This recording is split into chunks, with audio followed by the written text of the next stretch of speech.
নমস্কার সবাইকে। আজকে একটা রান্নার রেসিপি নিয়ে চলে এসেছি। তবে এটা রান্না না, এটা হচ্ছে কুলের টক বা চাটনি বা গুড়কুল যেটা বলবে। তার আগে আমি কড়াইটা চাপিয়ে দিয়েছি গরম হোক। আর এখানে দেখে নিই কী কী লাগছে। এখানে আছে কুলটা হচ্ছে 100 গ্রাম কুল আছে। আর কুলটা ভালো করে ধুয়ে কেটে নিয়েছি যাতে ভিতরে মশলাগুলো ঢুকতে পারে। আর এটা হচ্ছে আসামের পাটালি গুড়। তবে গুড়টা ঠিক পাটালির মতো নয়, আর দেখতে পাটালির মতো হলেও পাটালির মতো নয়। আর এখানে 500 দাম, এটা নিয়েছে হচ্ছে 30 টাকা। তো তোমাদের সাথে সেটা আমি একবার দেখিয়ে নিচ্ছি। আর দেখো, এখানে আমি ওই 50 গ্রাম মতো গুড় নিয়েছি। ওই আমার গুড়ের যে পরিমাণটা আছে সেই পরিমাণে এই গুড়টা দিলেই যথেষ্ট। আর গুড়টাকে আমি ওই 40 মিনিট মতো জলে ভিজিয়ে রেখেছিলাম নরম করার জন্য। গুড়টা যথেষ্টই নরম ছিল। আর এখানে কড়াই দেখো খুব ভালোভাবে গরম হয়ে গেছে, ধোয়া ওটা শুরু হয়ে গেছে। এবার আমি এখানে দিয়ে নেব সর্ষের তেল। আর সর্ষের তেলেই সম্পূর্ণ রান্নাটা আমি এখানে করব। আর একদম ঘরোয়া পদ্ধতিতে করব, খুব ইজি। তোমরা শুধু দেখতে থাকো। এই দেখো, সর্ষের তেল আমি দিয়ে নিয়েছি। সর্ষের তেলটাও খুব বেশি দিচ্ছি না, খুবই অল্প পরিমাণ। এখানে 2 চামচ তেল ব্যবহার করেছি। আর তেল দেওয়ার সাথে সাথেই দেখো কি সুন্দর ধোঁয়া ওঠা শুরু হয়ে গেছে তেলেতে। তারপর নিয়ে নেব হচ্ছে মৌরি, এই যে দিয়ে নিচ্ছি মৌরি। আর এরপর একটা বড় শুকনো লঙ্কা এখানে ব্যবহার করে নেবো। দিয়ে সবগুলোকে খুব ভালোভাবে ভাজা ভাজা করে গরম হতে দিতে হবে। তো দেখো, আমি কেটে রাখা ধুয়ে রাখা কুলগুলো দিয়ে এবার তেলের সাথে ভাজা করে নেবো।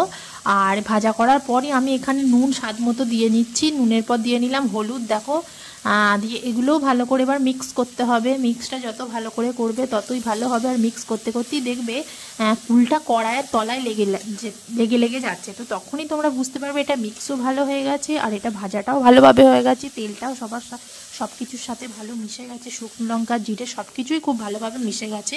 তখন তোমাদের ওই গুড়গোলা যে জলটা ছিল, যেটা গুড় আমি জলে ভিজিয়ে রেখেছিলাম, সেই গুড়গোলা জলটা অ্যাড করে দিতে হবে।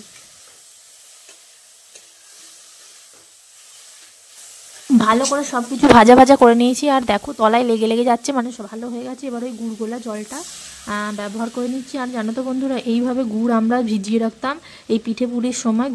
পাটালি গুড়টাকে পিঠের সাথে খাওয়ার জন্য ভিজিয়ে রাখা হতো আগের দিন রাত থেকে। আর এবার দেখো, আমি কুলের সাথে গুড়ের জলটাকে ভালোভাবে মিক্স করে নিচ্ছি। আর এটাকে খুব ভালোভাবে এবার ছেড়ে দিতে হবে ফুটতে দেওয়ার জন্য। আর অনেকক্ষণ ফোটাতে হবে, অনেকক্ষণ। মানে এটা কুলের ভিতরে রসটা ঢুকবে, গুড়টা ঢুকবে। তো তার জন্যই টক ভাবটা চলে গিয়ে মিষ্টি ভাবটা আসবে, সেই জন্য এটা অনেকক্ষণ ফুটতে দিতে হবে। আর আমি এখন ফুটতে দেওয়ার জন্য ছেড়ে দেবো। দেখো কতটা ভালোভাবে এটা ফুটে গেছে। এটা প্রায় শেষের দিকে চলে এসছে। নামানোর আগে তোমরা মৌরি, জিরে, শুকনো লঙ্কা বেটে নিয়ে সেই মশলাটা নামানোর আগে ছেড়ে নেবে, তো ছড়িয়ে দেবে। আর আমিও সেটা ছড়িয়ে দিয়েছি।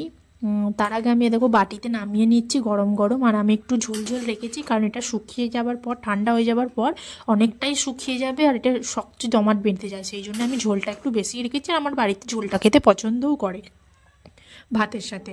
তো এবার আমি নামিয়ে নিচ্ছি। আর এই প্রসেসে তোমরা করলে, সবথেকে ইজি প্রসেসে, কম তেলে করলে খুবই ভালো, টেস্টি যতটা খেতে হবে আর এটা খেতে ততটা ভালোই লাগবে। আর অনেক দিন অবধি তোমরা এটা স্টোর করে রাখতে পারবে, প্রায় 6 মাসের উপর এটা স্টোর করে রাখতে পারবে, কোনো কিছুই হবে না। শুধু মাঝে মাঝে তোমাদের একটু রোদে দিতে হবে।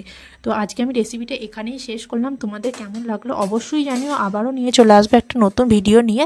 তো প্লিজ আমার চ্যানেলটাকে লাইক করো, শেয়ার করো, সাবস্ক্রাইব করো, কমেন্ট করো, অনেক অনেক ভিউজ দাও। আর তোমরা সবাই খুব ভালো থেকো, সাবধানে থেকো, সুস্থ থেকো। ব্লগটা এখানেই শেষ করলাম। দেখো, সব কিছু আমি ঢেলে নিয়েছি।